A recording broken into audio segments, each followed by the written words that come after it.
الله الرحمن الرحيم وقل جاء الحق وزهق الباطل إن الباطل كان زهوقا صدق الله مولانا العظیم۔ بارگاہ رسالت مآب صلی اللہ علیہ وسلم میں درود پاک کا ہدیہ پیش کریں۔ اللہم صلی علی سیدنا و مولانا محمد معدن الجود والکرم وآلہ واصحابہ الکرام وابنہ الکریم وبارک وسلم صلاة دائمة سرمدا ابدا۔ عزیزان گرامی وقار، میں یہ چاہتا ہوں جہاں پر آ کر ہم رکے تھے وہیں سے ہم پھر آگے بڑھتے ہیں۔ ہم رکے تھے کہاں آ کر؟ کچھ دیر کی خاموشی ہے،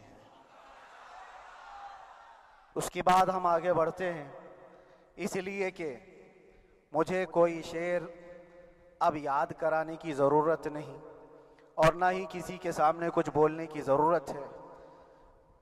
حالات تو ایسے تھے کہ جو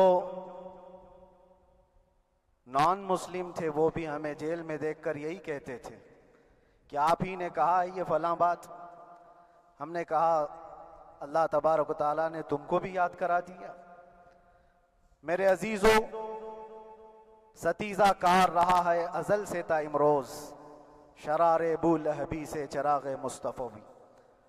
یہ آج کل کے معاملات نہیں، ابتدا سے حق اور باطل کے معرکے ہوتے رہے، لیکن ایک بات میں آپ سب کو بتانا چاہتا ہوں، مظفر کو مقید نہ سمجھ اے سیاد۔ سیدنا مظفر حسین کچھوچھوی رحمت اللہ تعالیٰ علیہ جیل گئے تھے، قید میں تھے، تب انہوں نے یہ شعر کہا تھا کہ مظفر کو مقید نہ سمجھ اے سیاد، میری یہ اسیری بھی سنت آبائی ہے۔ میرے آبا و اجداد کی سنت ہے جس پر میں عمل کر کے آ رہا ہوں، میرے بزرگوں کی یہ سنت تھی۔ بہرحال جن کو جس راستے سے مجھے گزارنا تھا، لوگوں کے دلوں میں یہ ٹھنڈک تھی شاید کہ زبان بند کر کے چند دنوں کے لیے قید کر دیا جائے، مگر میرا عقیدہ یہ تھا کہ اللہ تبارک و تعالی جب تک چاہے کہ کوئی اس کے لیے پابندی نہیں لگا سکتا۔ وَإِن يَمْسَسْكَ اللَّهُ بِضُرٍّ فَلَا كَاشِفَ لَهُ إِلَّا هُوَ۔ رب تعالیٰ فرماتا ہے اگر اللہ تعالیٰ تمہیں کوئی مصیبت دے تو اس کے علاوہ کوئی ٹال نہیں سکتا۔ وَإِن يَمْسَسْكَ اللَّهُ بِخَيْرٍ فَلَا رَادَّ لِفَضْلِهِ، اور اللہ کسی کو بھلائی دے دے تو پھر اس کو روک بھی کوئی نہیں سکتا۔ مولا تبارک و تعالیٰ اگر کسی کو کوئی مقام عطا کر دے تو ہزاروں کیڑوں کے پھڑپڑانے سے وہ مقام ختم بھی نہیں ہو سکتا۔ اللہ تبارک و تعالیٰ جس کو بڑھانا چاہے اس کے لیے کوئی راستہ رکاوٹ نہیں بن سکتا۔ اس لیے کہ ہم نے تاریخ میں دیکھا ہے پیبند لگے کپڑے پہننے والے، پیروں میں چپل نہیں تھے، جن کے ناخن تک اکھڑ جاتے تھے، لیکن وہ جب چلتے تھے قیصر و کسریٰ بھی کانپتے تھے، جن کا ہی یہ نعرہ تھا ٹل نہ سکتے تھے جنگ میں اگر اڑ جاتے تھے، پاؤں شیروں کے بھی میدان سے اکھڑ جاتے تھے، حق سے سرکش ہوا کوئی تو بگڑ جاتے تھے، ارے تیغ کیا چیز ہے ہم توپ سے بھی لڑ جاتے تھے۔ یہ وہ صحابہ کرام اور اسلاف کرام، ان کا یہ معمول تھا۔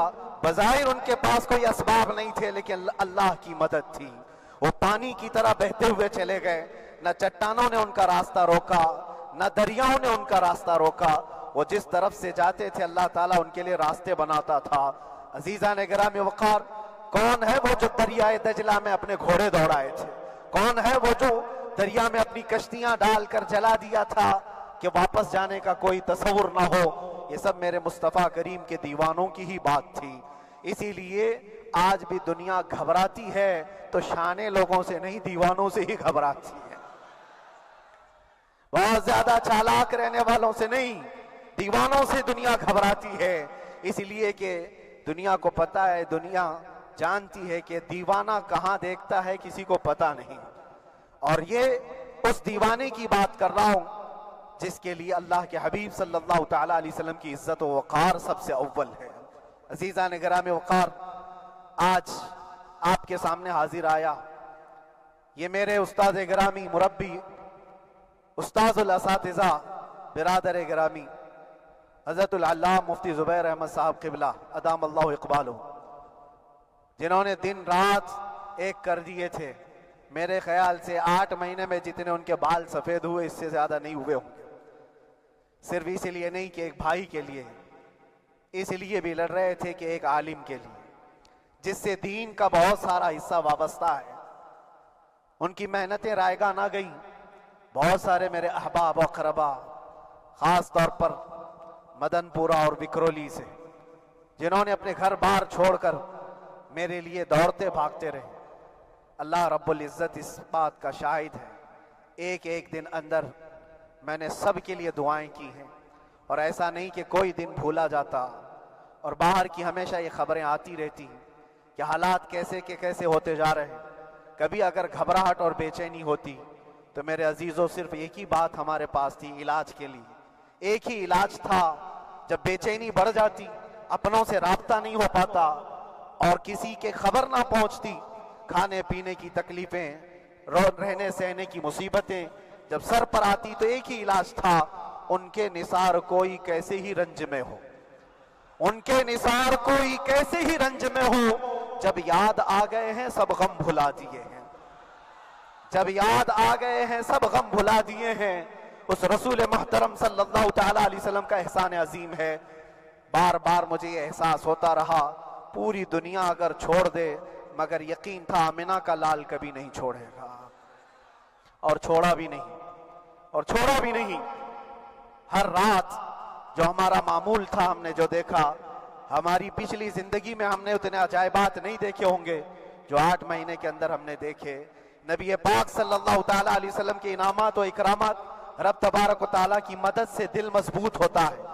عزیزان گرامی، ہم نے تو وہاں ایسے لوگوں کو دیکھا جو ڈپریشن کا شکار ہو کر کافر بھی ہو گئے، اور حالات سے گھبرا کر کے وہ انکار کر بیٹھے، کوئی خدا نہیں ہے، کوئی مدد نہیں آتی ہے، ایسے حالات وہاں دیکھے۔ لیکن ان حالات میں بھی اللہ تبارک و تعالیٰ کی مدد ساتھ رہی۔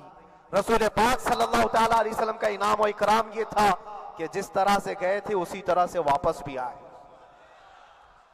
جس طرح سے گئے تھے ویسی واپس آئے، اور نہ میرے مصطفیٰ نے باہر میری عزت میں کمی کی، نہ اندر عزت میں کمی کی، کہیں پر بھی نہیں۔ الحمدللہ، جس شان کے ساتھ رسول پاک صلی اللہ تعالیٰ علیہ وسلم اپنے چاہنے والوں کو رکھتے ہیں، وہ میں نے دنیا میں دیکھا، اور پھر یہ عرض کیا آقا، آج آپ کی عزت پر بات کرنے والے کو چاہے وہ 1000 کال کوٹری کے اندر ہو، آپ عزت کے ساتھ بٹھاتے ہیں تو پھر قیامت کے دن اس کی عزت کا کیا حال ہوگا؟ عرش حق ہے مسند رفعت رسول اللہ کی، دیکھنی ہے حشر میں عزت رسول اللہ کی۔ میرے عزیزو، ایک بات کو طے کر کے چلو، انہیں جانا، انہیں